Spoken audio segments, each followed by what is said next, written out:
जिसका जन्म हुआ है उसकी मृत्यु सुनिश्चित है।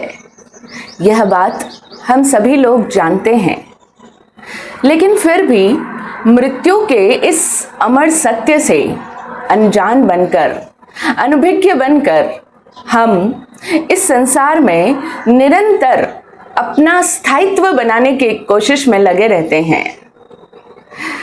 हमारे बहुत सारे नाते रिश्तेदार, पड़ोसी, मित्र, परिचित लोग, पारिवारिक जन मृत्यु के ग्रास बन चुके हैं, किंतु फिर भी हम लोग अपने मन मस्तिष्क से मौत के सच को दूर ही रखते हैं।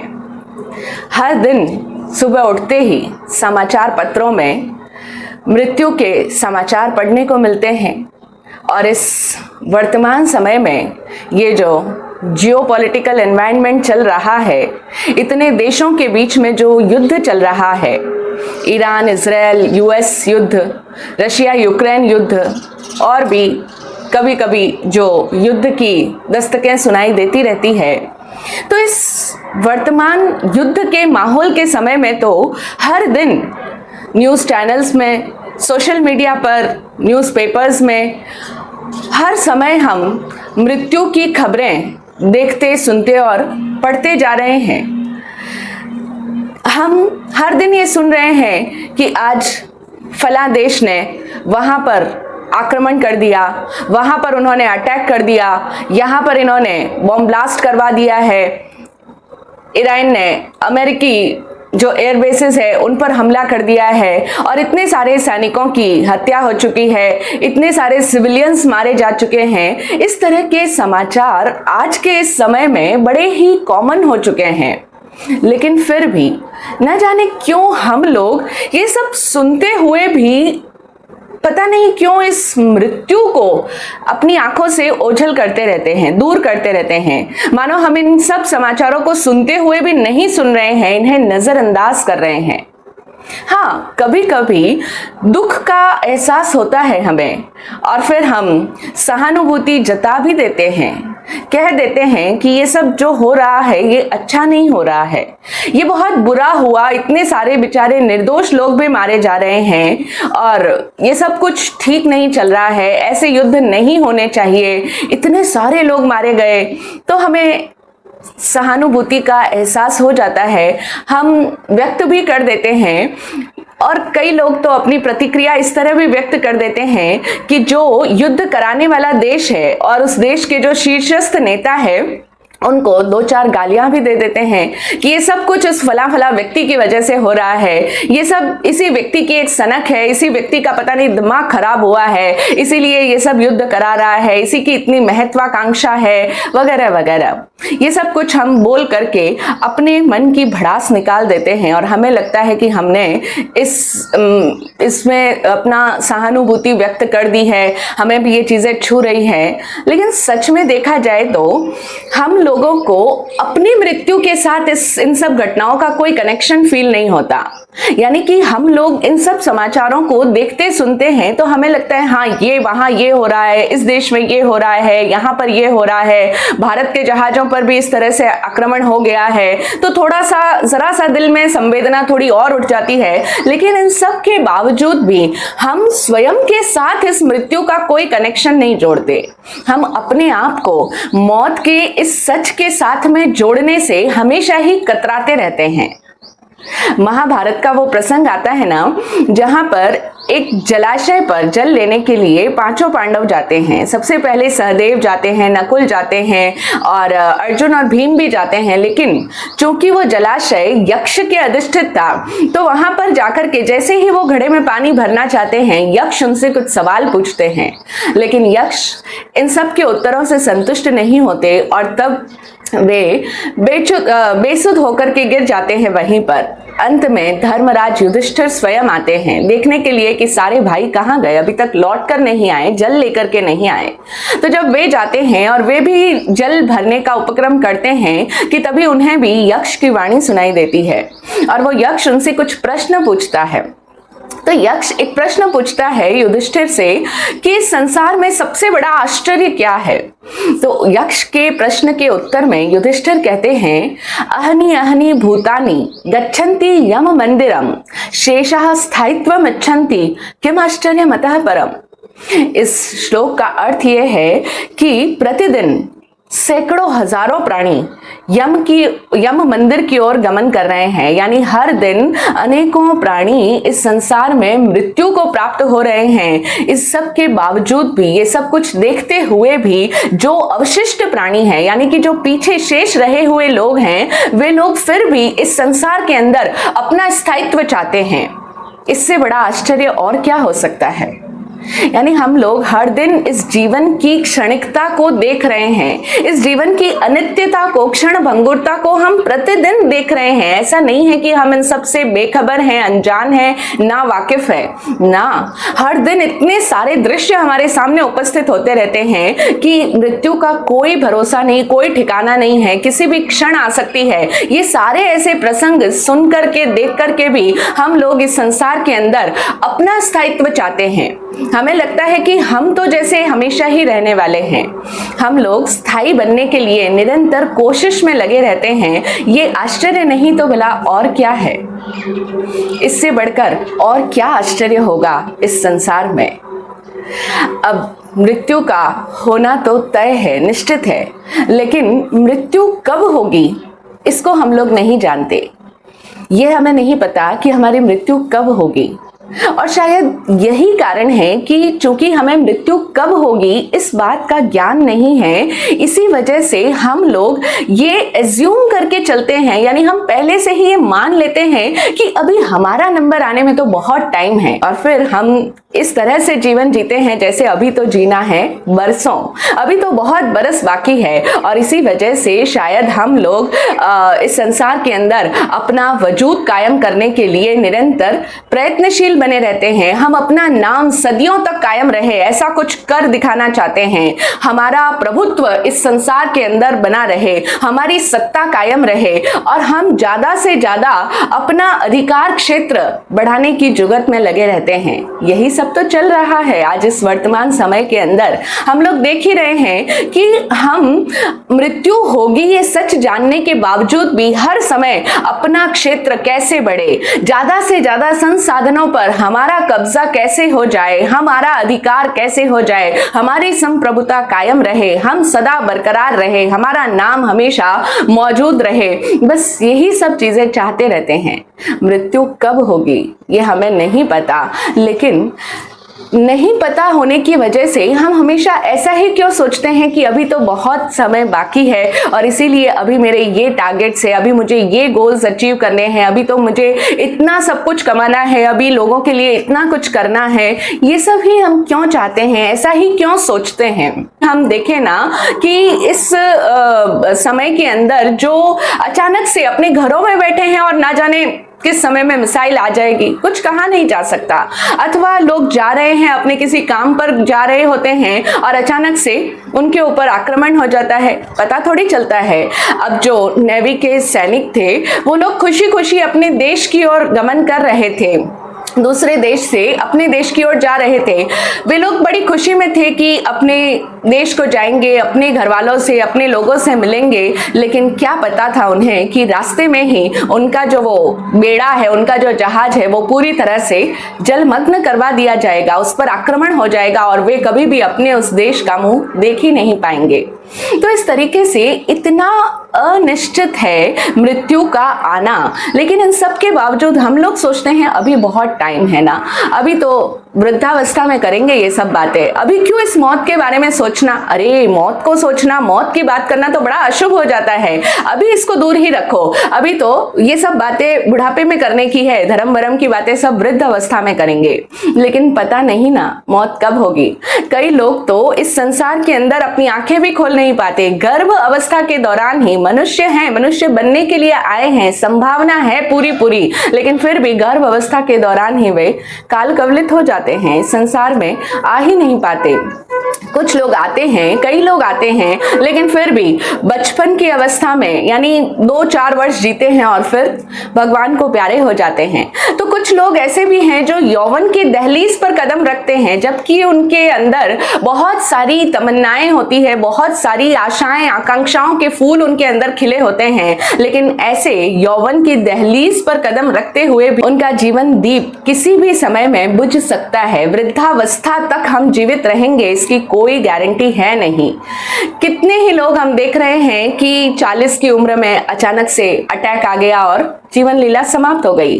तो कई समाचार हम ऐसे भी सुनते हैं इस युद्ध के समय में भी, और वैसे भी हम लोग देखते ही हैं कि लोग शादी विवाह के लिए जा रहे होते हैं, एक गांव से दूसरे गांव जा रहे हैं, अचानक एक्सीडेंट हो गया, खत्म हो गए।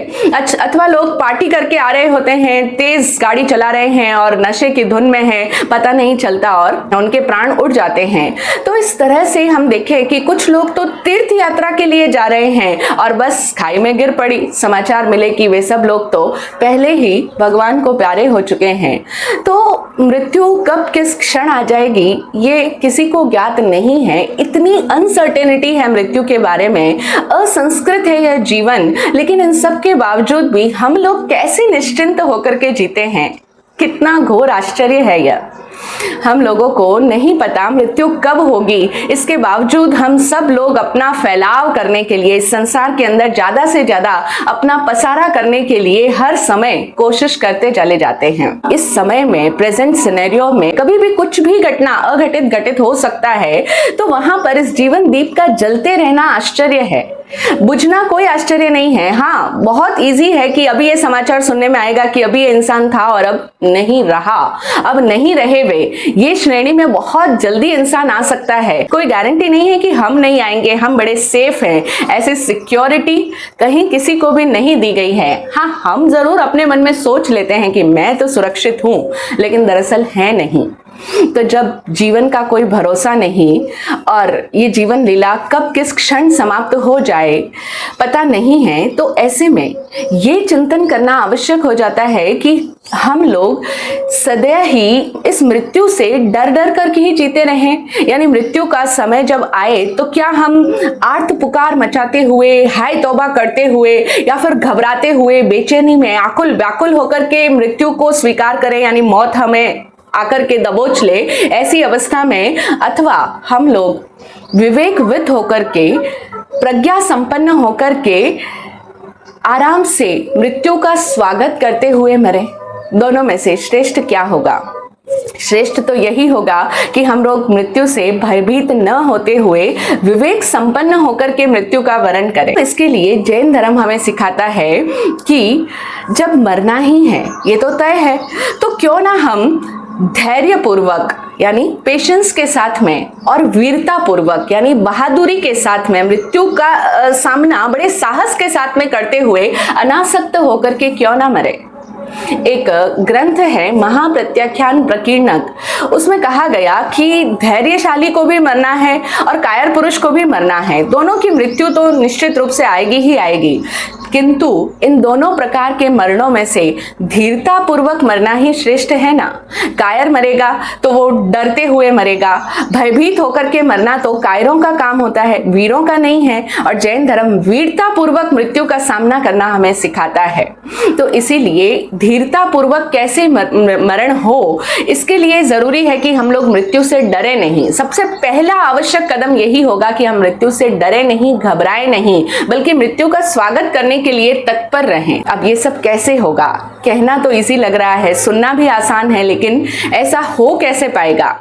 जैन धर्म हमें इसका स्टेप बाय स्टेप मार्ग दिखाता है, हमें वो अभ्यास कराता है कि किस प्रकार से एक इंसान धैर्यपूर्वक मृत्यु को प्राप्त हो, बिना डरे, बिना घबराए, मृत्यु का स्वागत करते हुए वो मृत्यु के समय को भी जी जाए। ये पूरा विधि, पूरी साधना जैन धर्म के अंदर मौजूद है, लेकिन उसको हम बाद में समझेंगे। उससे पहले हम ये समझ लें कि आखिर मृत्यु है क्या, मृत्यु कहते किसको हैं।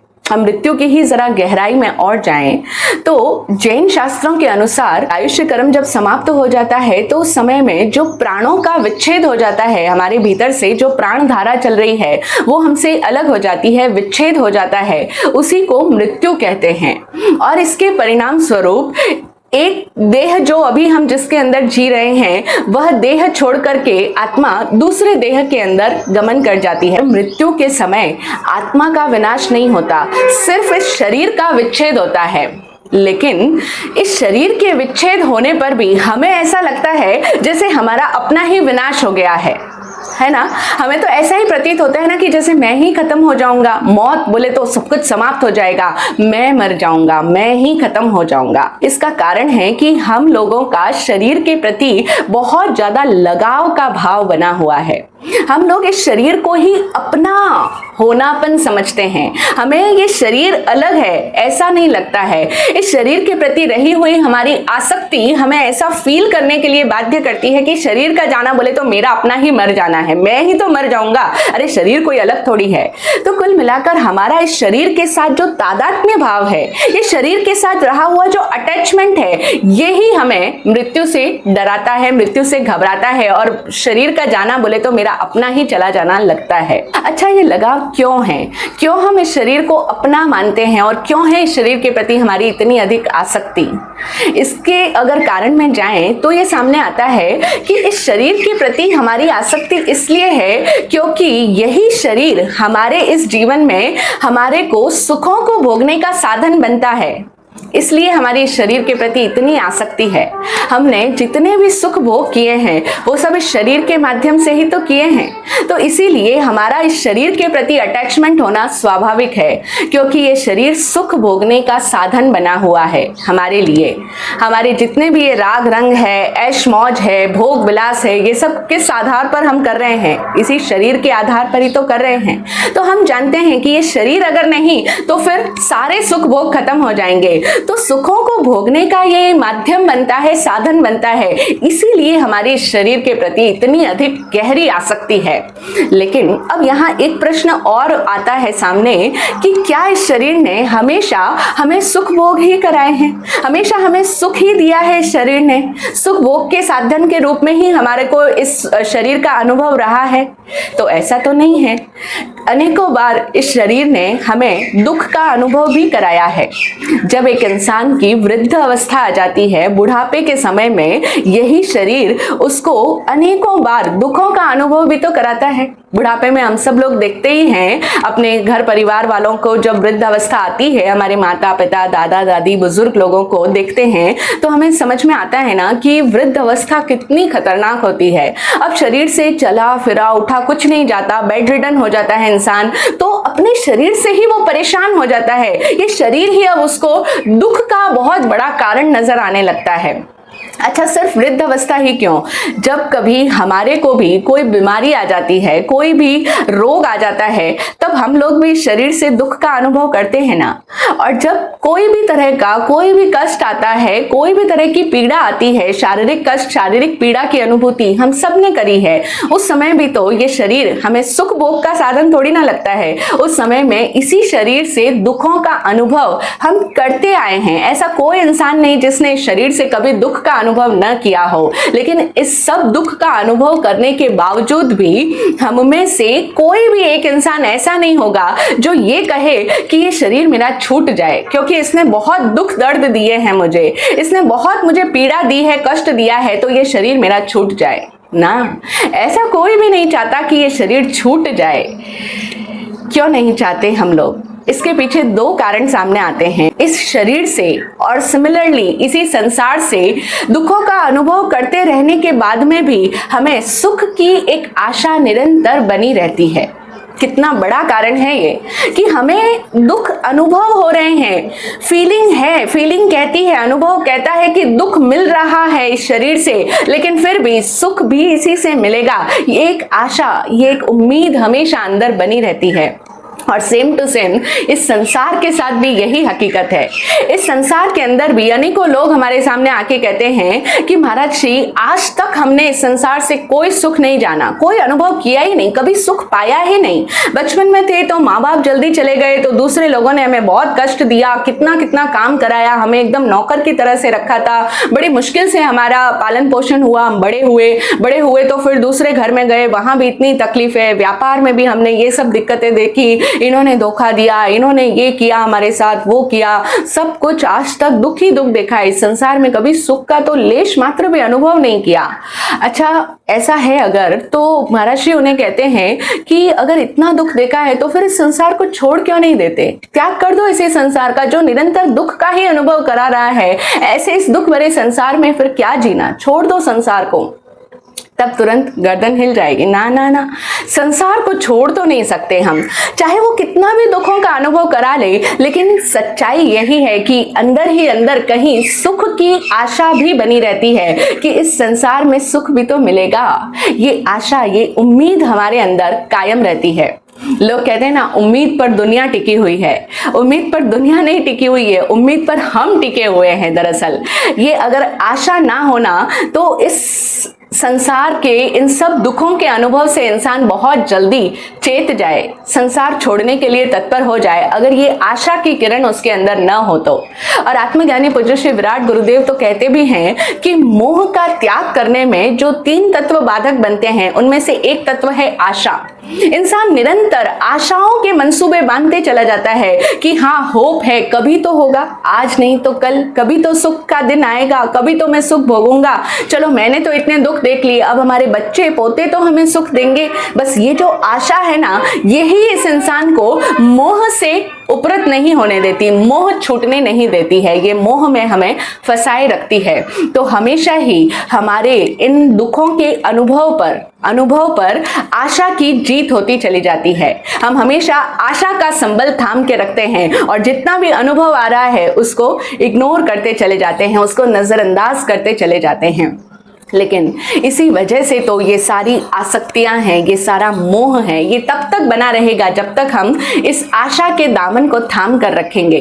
तो पहला कारण कि क्यों हम इस संसार से दुख पाने पर भी इसे छोड़ नहीं पाते, इस शरीर से दुख पाने पर भी इसे छोड़ने के लिए तैयार नहीं होते। शरीर का जाना, मौत का आना, यह हमारे लिए कोई सुख की बात नहीं है, कोई अच्छी बात नहीं है। अगर कोई बोल भी देना, अरे मृत्यु आएगी, ऐसा होएगा, हम ये करेंगे, बोलते अशुभ अशुभ बातें क्यों कर रहे हो। मौत का आना हमारे लिए अशुभकारी, अप्रियकारी क्यों हो जाता है? क्योंकि इस शरीर से सुख भोग की आशा बाकी है। और दूसरा एक और कारण है, वो ये है कि मृत्यु के पश्चात मैं कहाँ जाऊंगा, मेरा क्या होगा, आगे क्या है, इस संबंध में सब कुछ अंधकारमय रहता है। हमारे लिए सब कुछ आगे ब्लैंक है, हम नहीं जानते कि हमारा आगे क्या होने वाला है। इस वजह से भी हम इस शरीर के साथ चिपके रहते हैं, हम इस शरीर को छोड़ना नहीं चाहते हैं। लेकिन अगर इस शरीर के प्रति रहा हुआ ये जो अटैचमेंट है, ये आसक्ति है, अगर ये छूट जाए तो फिर मृत्यु का स्वागत बहुत आसानी से हम लोग कर सकते हैं। बस छोड़ना क्या है? आसक्ति को छोड़ना है। इस शरीर को जो अपना मान रखा है, इसके साथ जो एकात्म भाव कायम कर रखा है, बस उसे ही समझ करके दूर करना है। समझ आने के साथ वो अपने आप दूर हो जाएगा। ऐसा नहीं है कि हमें शरीर को कुछ अलग कर देंगे, शरीर यहीं रहेगा, हम भी यहीं रहेंगे, लेकिन अंदर में वो समझ की ज्योति जागृत हो जाएगी। उसके बाद ऑटोमेटिकली इस शरीर को अपना मानना छूट जाएगा और तब किसी प्रकार का कोई भय नहीं होगा मृत्यु का। श्रीमद् भगवद गीता में कहा गया है ना कि वासांसि जीर्णानि यथा विहाय नवानि गृह्णाति नरोपराणि तथा शरीराणि विहाय जीर्णानि अन्यानि संयाति नवानि देहि। अर्थात जिस प्रकार से पुराने जीर्ण शीर्ण वस्त्रों को छोड़ करके मनुष्य नए वस्त्र धारण कर लेता है, ठीक उसी प्रकार से आत्मा पुराने शरीर को छोड़ करके नए शरीर को धारण कर लेता है। अब यहाँ पर गीताकार ने कितनी सहजता से कह दिया कि यह शरीर वस्त्रों से अधिक और कुछ नहीं है। इस शरीर को उन्होंने वस्त्रों की उपमा दे दी कि जिस प्रकार वस्त्र बदलते हैं उसी प्रकार ये देह भी नई देह धारण हो जाएगी। आत्मा जैसे आत्मा इस शरीर को भी परिवर्तित कर देगी, जिस तरह से हम लोग वस्त्रों को परिवर्तित करते हैं। उनके लिए तो ये बड़ा आसान है कहना, जो एक ज्ञान के तल पर जी रहे हैं। एक ज्ञानी के लिए ये बात कहना बहुत इजी है, लेकिन हमारे लिए ये बात समझना इतनी आसान कहाँ है। सुन लेंगे, हम हर बार सुनते होंगे जब भी किसी की मृत्यु होती है, उठावने इत्यादि में ये श्लोक आपने भी सुना ही होगा, लेकिन फिर भी इस बात को समझना, इस बात को पचाना, अपने गले के नीचे उतारना हमारे लिए इतना इजी थोड़ी ना ही है। हम लोग इस बात से तो जरा भी नहीं घबराते कि वस्त्र हमें बदलने पड़ेंगे। वस्त्र बदलना हमारे लिए बहुत आसान है। पुराने वस्त्रों को छोड़कर नए वस्त्र पहनना किसी के लिए डर की बात नहीं है। क्यों? क्योंकि हमें पता होता है कि जो पुराने वस्त्रों की अपेक्षा मैं नए वस्त्र धारण कर रहा हूँ, ये ज्यादा आकर्षक हैं, ये ज्यादा बेहतर हैं, और चूंकि वो नए हैं तो ज्यादा सुंदर दिखाई दूंगा मैं इसमें। तो इसी वजह से हमें पुराने वस्त्र छोड़ने में, उनका त्याग करने में हमें जरा भी, लेश मात्र भी पीड़ा का अनुभव नहीं होता, हमें कोई दुख या घबराहट नहीं होती। लेकिन सिमिलरली सेम यही चीज हमारे शरीर के साथ भी है, वही उपमा दे दी है, लेकिन फिर भी ये मृत्यु पर हमारा ये शरीर छूट जाएगा, इस बात से हम कितना अधिक घबराते हैं। ये हमें ऐसा नहीं लगता कि जैसे नए वस्त्र परिवर्तित होते हैं तो वो तो इतना आसान है, लेकिन नया शरीर धारण करना ये हमारे लिए इतना आसान नहीं है, क्योंकि हमें पता नहीं है कि नया शरीर कैसा होगा, मैं नया शरीर ग्रहण कर भी पाऊंगा या नहीं कर पाऊंगा। क्योंकि हमने बहुत सारी ऐसी बातें सुन रखी है ना कि कई लोग तो इसी तरह से ये शरीर जब छूट जाता है तो आत्मा प्रेत लोक के अंदर भटकती रहती है, आत्माएं लटकती रहती है। तो ऐसा सब कुछ डर हमारे अंदर है कि पता नहीं आगे क्या होगा। तो इस वजह से हम मृत्यु को अपना देह परिवर्तन के रूप में इतना सरलता से ग्रहण नहीं कर पाते हैं। तो हमें चूंकि आगे क्या होगा ये पता नहीं है, इसलिए इतना डर कायम रहता है। तो कुल मिलाकर एक तथ्य और यहाँ पर उभर के आया कि मृत्यु का भय वास्तविकता में अज्ञात का भय है। हम जानते नहीं ना कि आगे क्या होगा, अज्ञात है हमारे लिए, हम जानते नहीं हैं, इसलिए हमें भय है। वस्त्रों का बदलने में तो हमें पता होता है, हमें ज्ञात है कि हाँ वो ज्यादा बेहतर होंगे, लेकिन यहाँ ये ज्ञात नहीं कि मृत्यु के बाद की स्थिति बेहतर होगी या नहीं होगी, इसलिए भय मौजूद रहता है। अगर आप किसी भिखारी से उसकी फटी पुरानी सड़ी गली वो उसकी जो सामानों वाली पोटली है वो उससे छीन लो, या वो उसको कह दो कि तू इसको छोड़ दे, वो नहीं छोड़ेगा, क्योंकि उसमें उसकी आसक्ति बनी हुई है। उसे नहीं पता कि आगे मुझे नया वस्त्र, नई पोटली, नए सामान मिलेंगे या नहीं मिलेंगे। तो जिस प्रकार से जीर्ण शीर्ण पोटली के अंदर भिखारी की आसक्ति बनी रहती है, उसी प्रकार से एक साधारण व्यक्ति की अपने इस हो चुके शरीर में भी आसक्ति बनी रहती है। यानी हमारा ये शरीर भी जीर्ण शीर्ण हो जाए, कितना भी बुरा हो जाए, जर्जर हो जाए, लेकिन फिर भी हमारी आसक्ति उसमें बनी रहती है। और दोनों का कारण सेम है। मनोवैज्ञानिक दृष्टिकोण से ये भिखारी की और हमारी स्थिति एक सेम है, क्योंकि उसे नहीं पता कि नया पोटली मिल जाएगी, नया सामान मुझे मिल जाएगा, उसे नहीं पता। लेकिन नई पोटली इससे भी, प्रेजेंट से भी ज्यादा बेहतर हो सकती है। इसी तरह से नया शरीर वर्तमान शरीर से अधिक बेहतर हो सकता है, हमारी स्थिति मृत्यु के बाद और अधिक बेहतर हो सकती है। लेकिन फिर भी न जानने की वजह से, अज्ञान की वजह से इस जीर्ण पोटली में, यानी कि इस जीर्ण शरीर में हमें सुख की आशा का आभास बना रहता है। बस सुख ये ही देगा, ऐसा एक भाव बना रहता है। तो इस तरह से अब हम इतना विस्तार में जाकर के ये बात तो पक्की समझ चुके हैं कि मृत्यु का भय का कारण एक ही है, आसक्ति। लेकिन इसमें आसक्त होने जैसा कुछ भी है नहीं, और अज्ञात से डर रहे हैं हम। लेकिन जब ये अज्ञान दूर हो जाएगा, जब हमें ज्ञान हो जाएगा मृत्यु का, तो उसके पश्चात भय का कोई कारण नहीं रहेगा। तो इसीलिए अब हमें काम करना है कि हम कैसे इस मृत्यु का ज्ञान प्राप्त कर पाए। और मृत्यु का ज्ञान करें उसके लिए पहले हमें इस जीवन को भी सही ढंग से विवेक पूर्वक कैसे जीना, ये भी सीखना जरूरी हो जाता है। क्योंकि जिस तरीके का हम पूरा जीवन जिएंगे, अगर जीते समय ही हम डर डर के जिएंगे, भयग्रस्त होकर के जिएंगे, तो फिर हम ये नहीं सोच सकते कि मृत्यु के समय में हम भय रहित हो जाएंगे, पॉसिबल ही नहीं है। तो इसलिए हम सही ढंग से विवेक पूर्वक जागृति पूर्वक जीना सीखें, बिना भय का, हर क्षण अज्ञात है, इस तरीके की प्रैक्टिस करके जिएं। आत्मज्ञानी सद्गुरुदेव पूज्य श्री विराट गुरु जी हमें यही प्रैक्टिस कराया करते थे, ये साधना वो दिया करते थे कि जीवन के हर अगले पल को अज्ञात की तरह जियो। नो प्लानिंग्स, नो योजनाएं, कुछ भी तरह की योजनाएं मत बनाओ, कोई भी तरह की आगे की कल्पनाएं मत करो। अगला क्षण अज्ञात है, मैं नहीं जानता क्या होगा, इस भाव से जियो, इसी तरीके के अपने भावों में रहो। तो अगर इस जीवन को भी अज्ञात की तरह देखना शुरू कर देंगे तो धीरे धीरे हम में से वो भय छूटता चला जाएगा। तो हमें इस जीवन को भी विवेक पूर्वक, जागृति पूर्वक जीना है ताकि हम मृत्यु के उस भय से भी मुक्त हो सकें और मृत्यु का स्वागत कर सकें। अब ये मृत्यु का स्वागत क्या है? बार बार हम बोल तो रहे हैं मृत्यु का स्वागत, लेकिन इस स्वागत करने का मतलब कोई ऐसा नहीं है कि हम थाल सजा करके मृत्यु का स्वागत करेंगे, उसकी आरती उतारेंगे कि आओ मृत्यु आओ, मैं तुम्हें गले लगाता हूं। ऐसा नहीं है।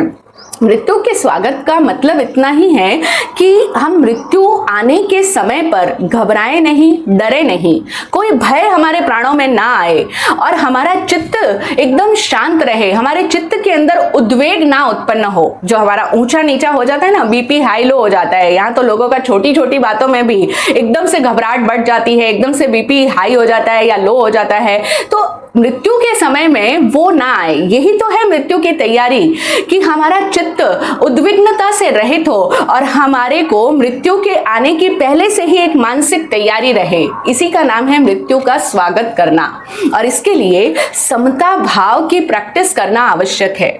हमें हर समय में जीते हुए भी समता भाव में जीने की साधना करनी होगी। समता भाव बोले तो समभाव, हर समय में न्यूट्रल रहना, ना तो एकदम से इस अति में उछलना, ना ही एकदम से निराश होने वाली, हताश होने वाली स्थिति में जाना, कोई भी तरह के आवेगों में न बहना, एकदम हर आवेग के क्षणों में भी अपने आप को न्यूट्रल रख पाना, बैलेंस्ड रख पाना, अपने इमोशंस में समभाव रख पाना, ये साधना, ये प्रैक्टिस हमें निरंतर करनी है। और जब समता भाव का अभ्यास होने लगता है तो धीरे धीरे ये जितनी भी हमारी आसक्तियां हैं, जिनसे भी हमारा लगाव है, शरीर से हो, चाहे किसी व्यक्ति से अटैचमेंट हो, चाहे हमारी अपनी इन वस्तुओं से अटैचमेंट हो हमारा, जिनको हम छोड़ नहीं पाते लेकिन छूटने का डर लगा रहता है, तो वो सारा आसक्ति इस समता भाव के अभ्यास से धीरे धीरे दूर होती जाती है, अपने आप ही आसक्ति घट जाती है और कम हो जाती है। जैन परंपरा में संथारा पूर्वक मृत्यु को स्वीकार करने की बात कही गई है और पूज्य गुरुदेव श्री ने हमें प्रतिदिन भाव करने योग्य जो संथारे का भाव एक साधक हर दिन अपने आप को करे, उसमें हमें ये ज्ञान दिया कि हम अपने आप को ये इंस्ट्रक्शन देवें हर दिन सुबह उठ करके कि मैं मौत से डरूं नहीं, मौत को शोध के विषय के रूप में ग्रहण करूं। जब भी मृत्यु का समय आए तो मैं मौत से घबराऊं नहीं। आपको हर दिन अपने आप को ये डोज देनी होगी, अपने आप को ये इंस्ट्रक्शंस देने होंगे, निर्देश देने होंगे। और मौत को कैसे देखना है? घबराहट के रूप में नहीं, अशुभकारी घटना के रूप में नहीं, बल्कि ये तो जैसे मेरा एक सब्जेक्ट ऑफ रिसर्च है, मुझे तो इसके ऊपर रिसर्च करनी है, खोजना है कि आखिर मृत्यु में होता क्या है। इस तरीके से जिज्ञासा भाव से जाओ, अज्ञात की तरह लेना है ना। तो मौत को शोध के विषय के रूप में, यानी रिसर्च का एक सब्जेक्ट है बहुत बड़ा मेरे लिए, तो मौत को शोध के विषय के रूप में ग्रहण करूं, जागृत अवस्था में मौत को वरूं, केवल आवश्यक को ही जीऊं एवं आवश्यक को ही मरूं। जीवन में भी आवश्यकता के अनुरूप ही जियो और आवश्यक को ही मरो, मगर समभाव सदा ही धारण करो, समभाव सदा धारण करो। ये अभ्यास हर दिन हो, हर समय हो, हर क्षण हो। न मैं जीवन को वरूं, न ही मैं मौत को वरूं, यानी ना तो जीवन से चिपकूं, जीवन से इतना लगाव रखो, और ना ही मौत के लिए आतुर हो। कहीं ऐसा ना हो कि संतारी की तैयारी करनी है, मौत का स्वागत करना है, तो मैं मौत के लिए आगे होकर के बढ़ जाऊं कि अरे आओ आओ, मैं तो मृत्यु को स्वीकार करना चाहता हूं, मैं मौत का स्वागत करता हूं, मौत को गले लगा रहा हूं। नहीं, ऐसा कुछ लोग करते हैं जो आत्महत्या करने की कोशिश करते हैं। तो हम देखते हैं कि मृत्यु के लिए 3 तरह के लोग इस संसार के अंदर उद्यत होते हुए दिखाई पड़ते हैं। पहले वो लोग जो कि अपने जीवन से हताश और निराश हो जाते हैं, तो वो आत्महत्या करने के इच्छुक होते हैं, उत्सुक होते हैं कि मैं जल्दी से बस किसी तरह कोई रस्सी मिल जाए, कोई फंदा मिल जाए और मैं अपने गले में डाल करके मर जाऊं, क्योंकि जीवन से निराश हो चुके हैं। तो पहली तरह के ये लोग हैं। फिर दूसरे वे लोग होते हैं जो देश की रक्षा के लिए अपने प्राणों की बलि दे देते हैं, अपने प्राणों की बाजी लगा देते हैं, वो भी मृत्यु को स्वीकार कर रहे हैं, मौत के लिए उद्यत हैं वे। और तीसरे, आत्म साधना में निरंतर रत रहने वाले अप्रमत्त साधक, ये भी मृत्यु के लिए उद्यत हैं, यानी उन्हें मृत्यु से कोई घबराहट नहीं होगी। लेकिन इन तीनों में बड़ा अंतर है। जो पहले प्रकार के लोग हैं उनकी मृत्यु को आत्महत्या कहा जाता है, वो सुसाइड कर रहे हैं क्योंकि वो जीवन से बहुत हताश हो चुके हैं, अब उन्हें किसी की कोई आशा नहीं बची। हताश यानी जिनकी आशा मर चुकी है, और आशा से ही तो हम लोग जिंदा है, इस बात को हम पहले ही सुन चुके हैं, समझ चुके हैं। तो वे हताश और निराश हो चुके हैं, यानी आशा मर गई, इसीलिए वो आत्महत्या करने को उत्सुक हो चले हैं। तो पहले की मृत्यु को आत्महत्या कहते हैं। दूसरों की मृत्यु को हम बलिदान कहते हैं, क्योंकि वो देश के लिए अपने प्राणों को न्यौछावर कर रहे हैं, बलि दे रहे हैं अपनी, तो ये बलिदान है। और तीसरे की मृत्यु को समाधि मरण कहा जाता है। पहले प्रकार की जो मृत्यु थी वो निकृष्ट मृत्यु है, क्योंकि वो विवेक शून्य है, उनके अंदर विवेक ही नहीं, भान ही नहीं, वो बस अपनी ही इच्छाओं को इतना प्रमुखता दे देते हैं कि बस अगर मेरी इच्छाएं या मेरा लक्ष्य अगर मुझे अचीव नहीं हुआ तो बस अब इस जीवन में कुछ भी नहीं हो पाएगा, अब मुझे मरना है। तो पहले प्रकार का मरण निकृष्ट मरण कहलाता है। और ये जो दूसरा बलिदान देने वाले जो शहीदों का मरण है, वो मरण चूंकि आत्महत्या तो नहीं है, उनके अंदर उदार भाव होता है, किंतु चूंकि वे भावनाओं और आवेशों के वशीभूत होते हैं, यानी उनके अंदर भी इमोशंस एकदम पीक पर होते हैं और आवेश भी होता है दुश्मन देश के प्रति, तो इसीलिए वो दुश्मनों का सफाया करते हुए मारे जाते हैं। तो ऐसे में उनकी मृत्यु को कोई एकदम श्रेष्ठ मृत्यु या उत्कृष्ट प्रकार का मरण तो नहीं कहा जा सकता। हाँ, वीर मृत्यु अवश्य है, लेकिन जो ये तीसरे प्रकार की मृत्यु है, समाधि मरण, जो कि एक साधक अपने भीतर जागृत अवस्था में ग्रहण करता है, स्वीकार करता है, जब उसे पता लग गया कि मृत्यु आने ही वाली है, अब ये शरीर किसी भी क्षण जा सकता है, चाहे आज जाए, कल जाए, कुछ दिनों में जाए अथवा कुछ महीनों में जाए, तो ये शरीर इंडिकेशंस देने लगा है, तो उस समय में अब वो अपने आप को और ज्यादा तैयार कर लेता है, निरंतर समता भाव के साथ में जीता है, और इस प्रकार से अभ्यास करते हुए वो देह और आत्मा को भिन्न समझता हुआ राग द्वेष रहित शांत अवस्था में मृत्यु को स्वीकार करता है। इसका नाम है समाधि मरण। तो ये समाधि मरण सबसे उत्कृष्ट प्रकार का मरण है। और निकृष्ट मरण है आत्महत्या। लेकिन कई बार ऐसा हुआ है ना कि कुछ लोगों ने इस समाधि मरण को भी आत्महत्या की कैटेगरी में रख दिया। कई लोगों का ऐसा आक्षेप है जैन धर्म के ऊपर कि जैन धर्म में ये जो संथारा कराया जाता है, ये संथारा दरअसल आत्महत्या है। लेकिन कैसे हो सकती है आत्महत्या?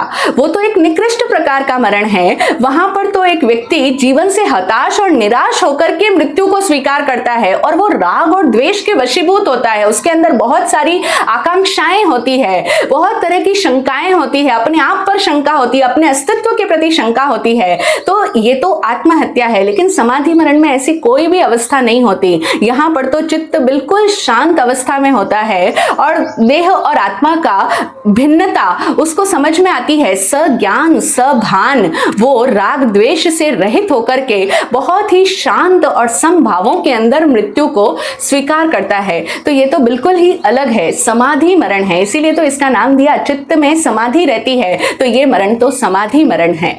और वैसे देखा जाए तो सत्य तो यही है कि मृत्यु हमारे लिए एक वरदान है, क्योंकि अगर मृत्यु का सत्य हमारे इस जीवन के साथ में जुड़ा नहीं होता तो कोई भी इंसान इस अपने आप को सही दिशा में लाने के लिए प्रयत्नशील कभी भी नहीं होता, है ना। हम सब लोग अपने आप को अमर मान करके निरंतर मनमानियां ही करते चले जाते हैं, निरंतर अपना साम्राज्य बढ़ाने के लिए ही सोचते चले जाते हैं। लेकिन ये मृत्यु का एक सच ऐसा है जो हमको हमेशा अपने आप को जगाने के लिए प्रेरित करता है। और हम देखें ना कि महात्मा बुद्ध को जो वैराग्य हुआ उसमें मृत्यु का एक बहुत बड़ा कारण रहा। उन्होंने किसी की मृत्यु को देखा और तब उनके भीतर ये जागृति आ पाई। समण प्रभु महावीर स्वामी ने भी जन्म, जरा, रोग, इसी के साथ साथ मृत्यु को भी दुख रूप माना है।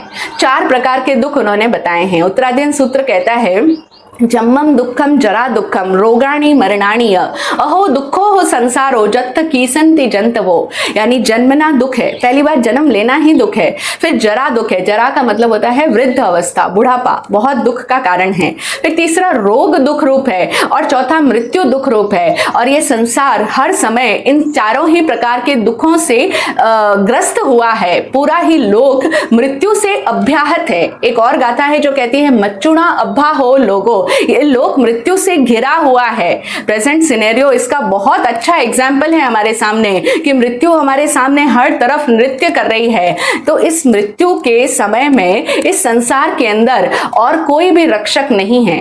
ये जो काम भोग ऐश मौज ये जितने भी हैं, ये सारे साधन मृत्यु यहीं पर छीन लेगी। मृत्यु के साथ में ये सब यहीं पर समाप्त हो जाएंगे। मृत्यु के साथ में अगर कुछ साथ में जाएगा तो वो है इंसान के भीतर का ज्ञान, उसकी समझदारी, उसने जो समता भाव की प्रैक्टिस की है वो, और उसके भीतर कितनी समाधि रही है, उसके चित्त में, उसके प्राणों में कितनी शांति व्याप्त हुई है। तो बस वो सब कुछ धर्म के माध्यम से ही हमें समझ प्राप्त होगी। इसीलिए एकमात्र धर्म ही मृत्यु के समय हमारा रक्षक होगा। बाकी तो ये सारी जितनी बड़ी बड़ी हम प्लानिंग्स कर लें, जितनी बड़ी बड़ी आकांक्षाएं योजनाएं बना लें, जितनी भी अपेक्षाएं पाल लें कि मेरे को ये करना है, मुझे अभी वहां तक पहुंचना है, ये सब कुछ यहीं पर धरी रह जाएगी। और मृत्यु का समय आने पर पिंजरे का पंछी यानी अंदर का ये जो प्राण तत्व है ये छोड़ करके चला जाएगा, उड़ जाएगा बाहर, और हम अपने आप से अनजान ही बने रह जाएंगे। तो ऐसा ना हो। हम लोग इस मनुष्य जीवन में आए हैं, बहुत दुर्लभ ये मिलता है, बहुत कठिनाई से मनुष्य भव प्राप्त होता है। तो इस दुर्लभ मनुष्य भव में आकर के हम लोग अज्ञानता पूर्वक ना मरें कि हम किसी को जानते ही नहीं है। अज्ञान है तो फिर वहां पर भय कायम ही रहेगा। हम पहले ही समझ चुके हैं कि जहां पर अज्ञान है वहीं पर भय है। तो हम अज्ञानता पूर्वक मृत्यु को ना वरण करें, और ना ही अकस्मात मृत्यु हमें छीन कर ले जाए, बल्कि उसके पहले हम लोग मृत्यु का पूरा स्वागत करें, मृत्यु की पूरी तैयारी रहे हमारी। यानी हम इतने ज्यादा समझदार हो जाए, इतने ज्यादा सज्ञान जिए, समता भाव के साथ में जिएंगे तो अपने आप हमारी आसक्तियां छूटती चली जाएगी। और जितनी जितनी आसक्ति छूटी उतना उतना हम भय मुक्त हुए, उतना उतना हमारे चित्त में शांति प्रसारित हो जाएगी। तो हम इस मानव जीवन को सार्थक करें समाधि मरण के द्वारा।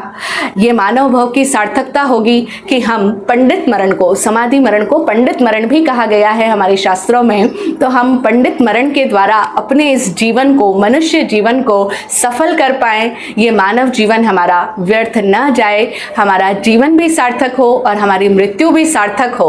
मृत्यु सार्थक हो का मतलब है कि ऐसी मृत्यु हो कि फिर बार बार जन्म मरण हमें इस संसार में न करना पड़े। ऐसा ज्ञान, ऐसी जागृति सद्गुरुदेव की कृपा से, उनके आशीर्वाद से हम सबके भीतर रहे।